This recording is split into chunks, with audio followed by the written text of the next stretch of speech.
हजारों करोड़ का माल जाता है यहाँ से विदेशों में।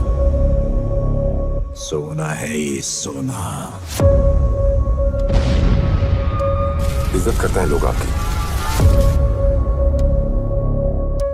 इज्जत नहीं करते हैं, डरते हैं सब। और डर की यही दिक्कत है कि कभी भी खत्म हो सकता है।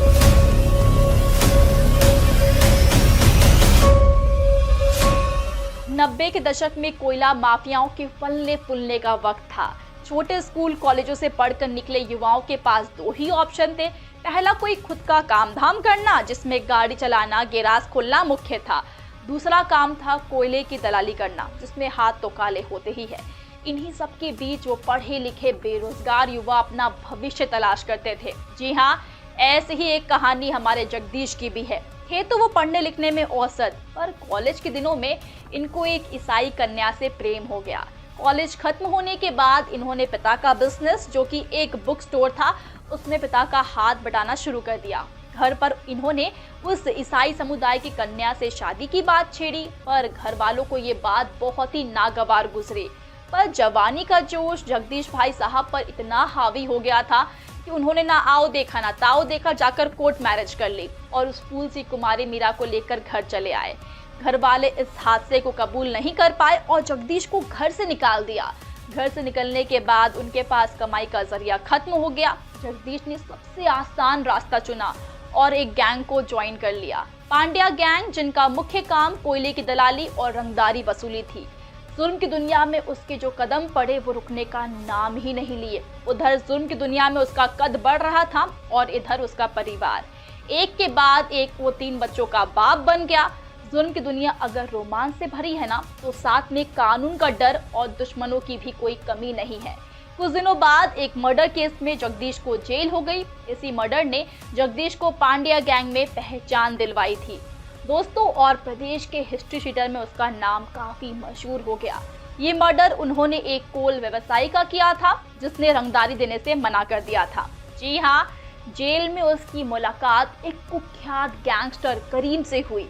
वहां पर करीम ने उसे छोटी मोटी रंगदारी के बदले खुद का गैंग बनाने की सलाह दी और समर्थन देने का वादा भी किया।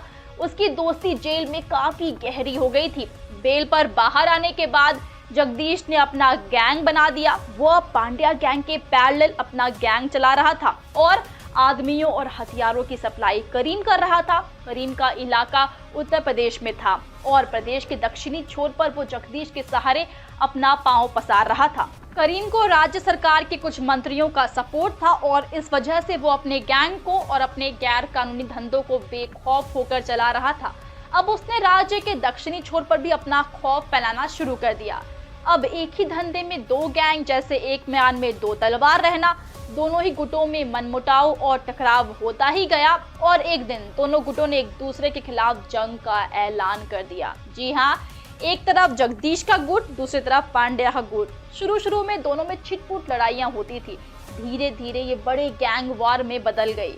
दोस्तों, इसके आगे की कहानी जानने के लिए बने रहिए हमारे साथ और ऐसी ही कहानी आपको देखने को मिल सकती है KGF 3 में। तो आप इस फिल्म के लिए कितने एक्साइटेड हैं, बताइए हमें कमेंट सेक्शन में। साथ ही वीडियो अच्छी लगी हो तो वीडियो को लाइक करें, शेयर करें अपने दोस्तों के साथ और हाँ, चैनल को सब्सक्राइब करना बिल्कुल भी मत भूलिएगा। एंड आपके लिए एक गुड न्यूज़ है, अगर आप भी सिनेमा की दुनिया से जुड़ना चाहते हैं और काम करना चाहते हैं तो डिस्क्रिप्शन बॉक्स में दिए गए जॉब लिंक पर क्लिक कीजिए और इस अपॉर्चुनिटी का भरपूर फायदा उठाइए।